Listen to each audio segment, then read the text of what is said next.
દિલ્હી પોલીસના જાપ્તામાંથી ભાગી છૂટેલા દુષ્કર્મ અને પોક્સોના આરોપીને સુરતના સર્કિટ વિસ્તારમાંથી ક્રાઇમ બ્રાન્ચે ઝડપી પાડ્યો છે।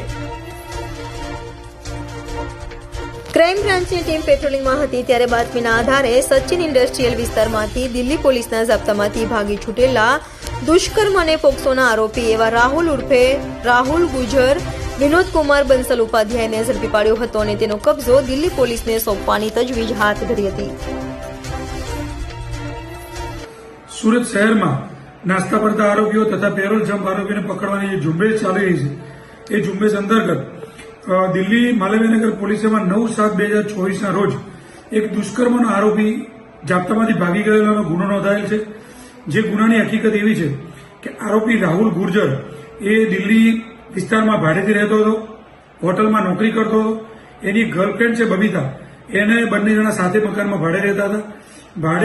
જે મકાન માલિકની પુત્રી છે ઉંમર વર્ષ 13ની, એને મીઠાઈમાં નશાકારક દવા પીવડાવી બેભાન કરી એના પર દુષ્કર્મ કરી અને નાસી ગયેલો હતો અને વારંવાર દુષ્કર્મ કરતો હતો।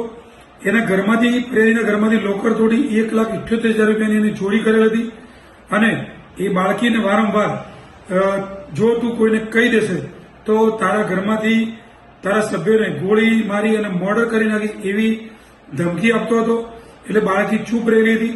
એ બાબતનો ગુનો દિલ્હી માલવીયનગર પોલીસમાં દાખલ થયેલો હતો। ત્યારબાદ જે આરોપી જાપ્તામાંથી ભાગી ગયો હતો એનો ગુનો ઉત્તર પ્રદેશ મુઝફ્ફરનગરમાં દાખલ કરવામાં આવેલ હતો। એ આરોપીની બાતમી ખાનગી રાહે મળતા કે જે આરોપી સુરત શહેરમાં સચિન ઇન્ડસ્ટ્રીયલ વિસ્તારમાં રહે છે એવી બાતમીના આધાર પર આરોપી રાહુલ ઉર્ફે રાહુલ ગુર્જર ઉંમર વર્ષ 20નાને સુરત ક્રાઇમમાં જે ઝડપી પાડેલ છે। દિલ્હી પોલીસને જાણ કરી છે। દિલ્હી પોલીસ આવી અને આરોપીને લઈ જશે। આ આરોપીનો ગુનાહિત ઇતિહાસ ઉત્તરાખંડમાં એક ચોરીના ગુનામાં આરોપી 2 માસ જેલમાં રહેલ છે।